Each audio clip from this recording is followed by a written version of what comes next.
Hi everyone, Isaiah Rial here. I hope you're having a great day. In this video, we're going to talk about how to build a moderate portfolio for ourselves. So we're going to be on both sides of the spectrum here. We're going to have some characteristics of a conservative portfolio. We're going to have some characteristics of an aggressive portfolio. As an investor, our two main focuses for this portfolio is going to be number one, income. So similar to the conservative and the moderately conservative, we're still focused on income. We're looking for investments to help us produce some type of income generation for ourselves, whether that may be for our daily living expenses, to keep up with our lifestyle, or just for dividend and interest purposes. The second focus we're going to have is going to be capital appreciation. That's going to be a little bit different now. We're going to be more focused on growth for this portfolio. In this portfolio, we're going to be willing to take some more risk in the hopes that that risk is going to reward us with higher returns down the line. I'll talk about that in more detail in the video and podcast.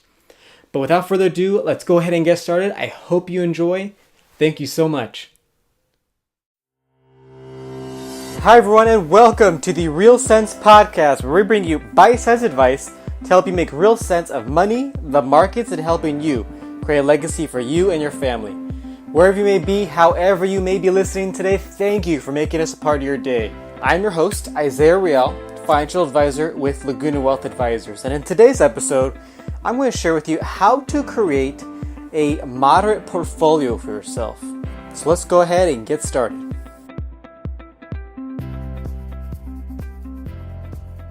As I mentioned in the intro, today we're going to talk about how to build a moderate portfolio for ourselves.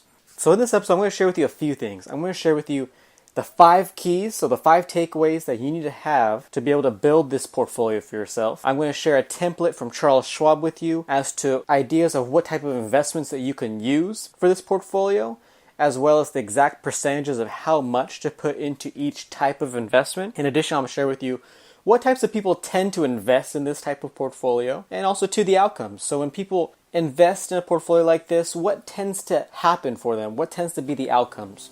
I'll be sharing that with you today, and without further ado, let's go ahead and get started. So for many, this type of portfolio is going to sit in the middle. It's like the story of Goldilocks. When she goes into the bear's house and she eats the porridge and sleeps in their beds, it's similar to the porridge. The porridge is not too hot, it's not too cold, it's just right. You know, the same thing for this type of portfolio.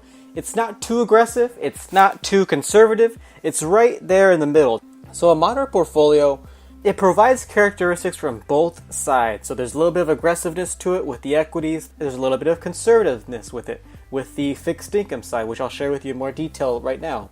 For many people, they feel a moderate is right in the middle, so it gives you a little bit of the perspective of an aggressive investor, a little bit of a perspective of a conservative investor. So a moderate portfolio, first off, is going to be for someone most likely who's looking to invest for the long term. And what I'm talking about is 20 years or more. In fact, that's what Investopedia.com says too as well. So someone who wants to be in this type of portfolio, if you think perhaps that's you, then odds are, ideally, you should be in this type of portfolio for at least 20 years. The person that likes to be in this portfolio, the person that tends to be in this portfolio, has typically 2 goals in mind. Number 1 is capital appreciation. So like the word suggests, we're looking for growth potential. We're looking to appreciate our money. We do that by investing more than half the money into equities. So examples could be stocks, they could be mutual funds, ETFs. We're going to be investing those monies into a little bit more of riskier type of investments for the potential for higher returns. The other goal that they have in mind is income. A very solid portion of this portfolio too as well is going to be invested into fixed income. So that's bonds that are going to help provide a steady stream of income if they so choose. So the beautiful thing about this type of portfolio is it provides you a little bit of flexibility. If you want some growth, great. You're going to be able to get that from the equities on this portfolio. If you want to be a little bit more conservative, perfect. We have some in fixed income and bonds here for you. And 2 as well, if you're thinking, gosh, maybe I need some money for myself, maybe I need to generate some type of income, then you can do that too as well with this type of portfolio. So it's beautiful because it gives you a little bit of flexibility with whatever your situation is at that current time. So who invests in a moderate portfolio? So like I mentioned a few minutes ago, typically a person who may invest in this type of portfolio is going to be focused on the long term. Time horizon of 20 plus years or more is ideal. Typically, this type of person is probably still in their working career. They're not so much retired, but more focused on growing their assets, growing their portfolio. However, that doesn't mean that someone who is nearing retirement or in retirement can't be in this portfolio. You absolutely can be in this portfolio if it fits your exact needs and time horizon, but those are the types of people that tend to invest in this portfolio. So let's transition now into how we create the portfolio. How do we do it and what does it look like? So let me start here. Let me give you this example. It's like building a house. When people are building homes, what do they do first? They make the footings in the ground. What do they do next? They pour the concrete because they want to make a strong foundation. They try to make strong footings for that home to build that structure. We're going to do the same thing for investments too as well. So the foundation for this type of portfolio is going to be broken down into two parts. The first is this. We're going to be investing 35% of the overall portfolio into fixed income. So what's fixed income? It's going to be examples such as corporate bonds, treasury bonds. They're going to be bonds. And the reason for that is because of two things. They're going to provide you steady income, because typically bonds provide a steady stream of income in regular intervals, usually monthly or quarterly. So they give you some type of income generation, which is great if you so need it. And the other part is that they provide some stability for the portfolio. Because if markets are fluctuating up and down, then guess what? Are bonds doing the same thing? Most likely no. They're remaining pretty darn stable for the most part. So those bonds allow that foundation. They provide that stability for the account. The second part of the foundation is going to be investing 5% of the overall portfolio into cash investments. So that's going to be examples such as a savings account with a bank, a high yield savings account where maybe you get some interest by leaving some monies in your account. It could be CDs, it could be money market funds, it could be treasury bills. It's going to be money that you could easily get access to. It's going to be what's called liquid. But the biggest thing about cash investments is that it preserves your capital. Let me put it to you this way. Let's say you have money in your savings account at your bank. And let's say for some reason the stock market is down. It is tanking. What's going to happen to that money in the savings account? Is it going to fall like the stock market is doing? No, it's going to remain the same. So these types of investments are going to be able to preserve your capital, because thought process typically is that you want this money to last your lifetime or as long as possible. And by doing that, putting a portion of the monies, in this case 5% of cash investments, is going to give us a little bit of wiggle room to preserve some capital. So for this foundation, for the bedrock for this portfolio, it's going to be 40% in total. And that's going to be of fixed income, so bonds and corporate bonds, as well as cash investments. By doing this and putting 40% of the overall money into these two items, it's going to allow us to provide some stability for the portfolio. It's going to help us produce income if we need it, and it's going to help us preserve capital. That's the first step of this portfolio, building it, is making that foundation. Okay, so moving on now. We laid the footing. We have the structure for our portfolio with the bonds. Now it's time to construct the portfolio to provide that growth potential for us. We're going to do that by investing the remaining 60% of our money into equities. It's going to allow us to use that money for growth potential. Because you're in this type of portfolio, odds are you're willing to take some type of risk, possible higher risk for a possible higher return. So how do we break down this section, this growth potential section, to allow us to have the best possible chance to get those returns? I'm going to break it down to three parts. And so the first is this. We're going to put 35% of the overall money into large cap equity. So you may have heard of that, such as blue chip stocks. It's going to be similar to that. We're going to be investing into companies such as Apple, Amazon, Johnson & Johnson, JP Morgan Chase. Doesn't mean we're going to invest into those, but it's those types of companies. The companies that we've heard of before. The similarity with all these companies is that they have a market capitalization of over $10 billion, meaning that they have a whole heck of a lot of shares outstanding. People own their shares. But also, too, these companies make extremely high revenues. These companies have already scaled their business. They know how to build a business incrementally. They know how to keep their business going. Large cap companies and these large cap equity are used as a core piece to the portfolio because they're considered a core long-term investment because of the stability that these companies provide. Throughout history, the blue chip type of companies have provided some very consistent returns throughout time. They're not going to give you astronomically high returns, not going to give you extremely low returns, but they're going to give you steady average returns like history has shown us. At the same time, depending on what investments you decide to choose or depending on what type of funds you decide to invest your monies into, They may provide you dividends too as well. So again, another income generating type of investment to help you produce income if you so need it. That's going to be the first part of the equity portion. That core piece is going to be 35% of the overall portfolio going into the large cap equity. So we have 25% of our money left to use for investing. Where are we going to put that? Next, 15% of the overall portfolio is going to be invested into international equity.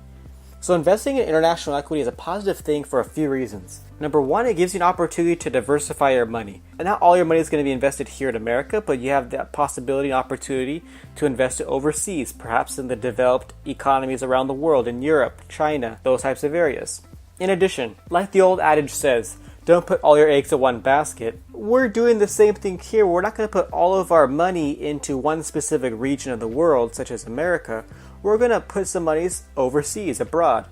It allows us to diversify our portfolio as well as lower the overall risk, because now we have monies in different places. We have monies in bonds. We have monies in those blue chip large cap equity investments in America. Now we're putting a portion of our monies overseas. So we have monies in different areas, so it's lowering our overall risk in our portfolio, giving us a good chance for growth potential. The other thing too as well is that there's a possibility to get returns that you wouldn't so much be able to get here in America. You know, throughout history and at times, there's been instances where, hey, markets overseas have performed better than markets here in America. And then also too as well is that, lastly, Vanguard, they're one of the largest institutional money managers in the world. They came out with a study, and they saw that through historical data, they found that the developed markets around the world provide extremely similar returns to what you can receive here in America.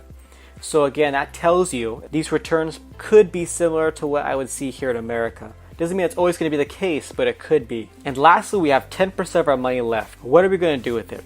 We're going to use that last 10% and invest it into what's called small cap equity. Examples would be Ancestry.com. A lot of people are starting to do that now, myself included. Papa John's, Buffalo Wild Wings. It seems like a few years back, and even now, we're seeing more Buffalo Wild Wings pop up around. So it's these types of companies. The reason why we're only putting 10% of our money here is because these companies, actually I should say this type of investment, small cap equity, is one of the most riskiest investments that we can choose. So maybe you're thinking to yourself, why the heck are we investing into this? Here's why, is that fact of that relationship between high risk, high return, reward. Because these investments are more on the riskier side, the potential for higher returns or for growth are there. According to Investopedia.com, they've shown that over the long term, small cap equity investments have outperformed. They've performed better than large cap equity investments. But at the same time, these investments are a heck of a lot more riskier than those large cap investments. And so there's times where these companies may not be able to scale as fast as they want, or they may fail their business venture because they over anticipated what they were doing. So there's more risk there. Because we're building this portfolio, we want to have that growth potential. Putting a small part of our portfolio into small cap equity allows us to put a little bit of risk on the table to potentially see some higher returns down the line. So as a summary, we just finished building our portfolio. We just went into detail as to what percentages and what type of investments we can look to invest our monies into. To build the foundation for this portfolio, we're going to put 35% of our money into fixed income, so bonds, and we're going to put 5% of our money into cash investments. The reason we're doing that is because it's going to help us provide some stability for the portfolio. It's going to help us preserve our capital. In addition, it's going to provide us regular intervals of income in the form of dividends and interest if we need it. The growth potential are going to be on the equity side. 35% is going to be invested into the large cap. Again, that provides us stability and at times dividends. 15% is going to be invested into international. That's going to help us diversify our portfolio, lower our overall risk, and give us the opportunity to possibly get returns that we wouldn't be able to so much see here in America, and invest into companies that aren't here in America. And then that last 10% is going to be invested into that small cap equity. Because again, since we're looking for that higher growth potential, we're going to put a little bit of monies into small cap because yes, they're more riskier than international and more riskier than large cap equity. Their return potential are higher than those. So we're willing to put a little bit of money on the table to potentially get that higher return. So that's the portfolio and how it's made. That's the build. That's the makeup. Again, this is a template that we can use. We can always adjust it, the percentages, we can always adjust the investments, but I wanted to share that with you because this is going to be a good template to use if you're looking to build a moderate portfolio. And then lastly, outcomes.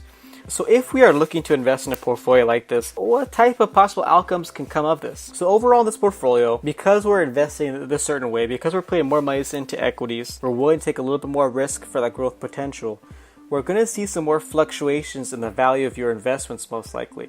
Because, again, predominant amount of money is invested into equities. However, we're diversifying quite a bit more into fixed income, cash investments, large cap equity, international, small cap equity. Because of that, we're able to diversify our portfolio, and it presents less volatility than as if we were just invested in the overall stock market. From Charles Schwab's template, through their historical data and research, an account invested similarly to this may see an average annual return of about 9.7%. So this number is going to provide an idea or a ballpark for you. It doesn't mean that this is going to be guaranteed or this is what you're going to receive. So it's supposed to give you a little bit of perspective as to if investors are allocated in this specific way, possibly throughout historical data, what type of outcome we can see. So in closing, everyone, that's how we build a moderate portfolio for ourselves. If any questions or any thoughts, please let us know. If you haven't done so already, please like us on Facebook and Instagram as we provide you content to help you with your investment journey. I enjoyed talking today. Thank you so much. I'll be back soon. Have a great day. Enjoy it.